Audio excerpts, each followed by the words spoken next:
In this video, we are going to see how we can receive the payment from the customers in cash. As you can see here, on 7th of January, it says cash received from HK Brooks and Co. in cash. So 120,000 is the total amount. Let's see how we can deal with this in Tele. So if you are in the daybook, you can directly just enter a voucher, press alternate A to switch directly to the voucher. And we'll go to the receipt on the right. We click on receipt.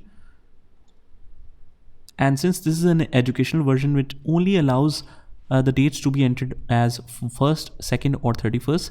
So to make all the assignment convenient, I'll enter all the dates as 31st of the current month.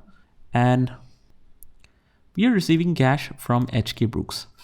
So just select cash at the top and just write here HK Brooks, select the customer. And we are receiving the partial payment. That means 120,000 against the total balance of 550,000. So 120,000, just mention that. And if it is against some particular reference, we need to check first against reference.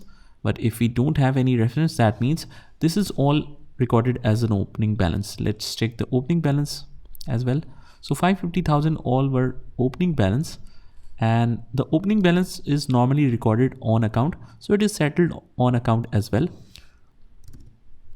120,000 credit, hit enter. Narration, I'll just copy this one and paste it in the narration. Control A to save. So this is how we can record the payment from the customers in Teleprime. Just try this by yourself and I'll see you in the next one.